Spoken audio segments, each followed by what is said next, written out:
What's up everyone, John from ARTV. It's time for a review of the 5th studio album by indie duo Beach House. It's titled Depression Cherry, and it's the follow-up to 2012's excellent album Bloom, which I know this may be blasphemous, but I consider that to be their best work to date. 2010's Teen Dream is widely considered their magnum opus, and while I do think that that is a great album, something about Bloom just really struck a chord with me. That was my first experience with Beach House, and even digging back through their discography, something about that one just has such a comforting feel to it. I fell asleep to that album at least like once or twice a month for over a year. Now, I'm not trying to call this album boring because that's the opposite of the truth. I'm just saying that here on Depression Cherry, once again, they're proving to us that all you really need to make beautiful music is those gentle guitars, the light strokes of the synthesizer, and of course, the wonderful but often subdued voice of Victoria Legrand. Beach House released a statement along with the announcement of this new record, Depression Cherry, basically saying that they felt the pressure to make bigger songs, to go big and just make these songs that are going to sound great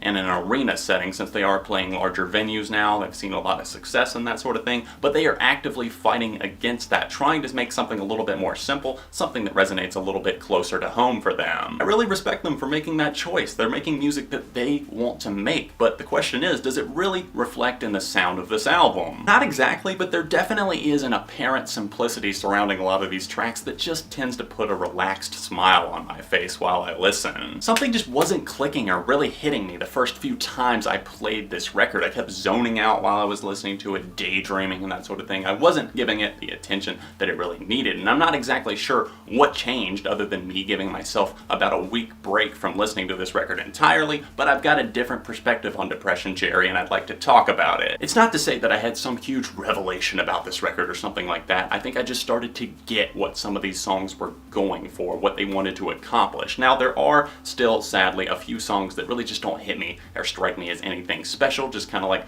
Beach House cruising on autopilot. It's definitely a mixed bag of Halloween candy, if you will, because there are some real treats in there, some ones you're really gonna like that taste great going down. But there's a few that you get and you just kind of like smile like you're happy you got it, but at the same time you probably don't ever see yourself coming to this later. Kind of ironic that I thought about the candy analogy, considering the last track on this record is called Days of Candy. My subconscious is speaking to me again. Sparks Lit Up is the first single, proving itself to be a strong and salient effort that really captures the raw essence of what this band is all about. There's this brash synth line that's running all throughout that I found a little bit distracting the first few times that I listened to it, but now I kind of see it as like a nice companion for the roaring guitar on this track and of course the vocal melody. If you're looking for a mashup of classic Beach House sounds, you'll probably love the opening track Levitation. It feels kind of like a cross between Teen Dream and Bloom to me. Victoria's vocals kind of come out of their normal haze here and actually take the spotlight. I see that as being one of the best things about this track, featuring some rotating synths in the background, the occasional guitar that pops up, sounds pretty nice, and of course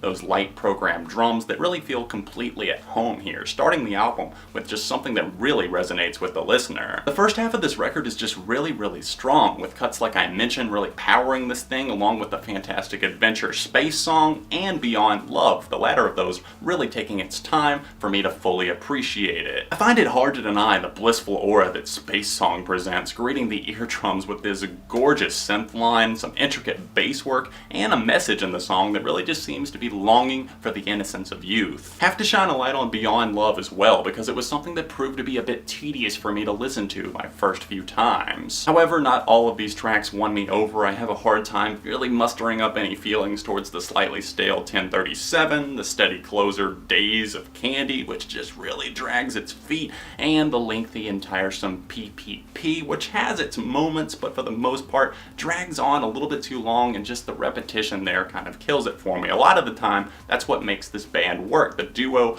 plays off of that repetition, the building, the steadily growing songs, but I feel like on the back half, they took advantage of that in a way. They made that kind of the prominent aspect of some of these tunes, and I just feel like they felt a little bit lifeless because of it. There was a warm guitar line on PPP, a dark overtone to the clever Bluebird, and a snappy indie pop feel to the track Wildflower. Wildflower, with Bluebird in particular turning into one of my favorite tracks here. See, I don't totally hate everything on the back half at all. Beach House's new studio album serves as a stalemate in a way, seeing progression occasionally here, but often opting to stay in a comfort zone. And I don't want you to think that I'm coming down hard on them for doing that, because I think that that's a good time. More often than not, the songs are at least pleasant to listen to. It's just that it hasn't left that big of an impression with me. I'm saying 3.5 for Depression Cherry. If you've heard the new Beach House record Depression Cherry, let me know your thoughts on it in the comment section down below, and maybe smash that like button while you're at it. Subscribe to the channel, because friends don't let friends go unsubscribed.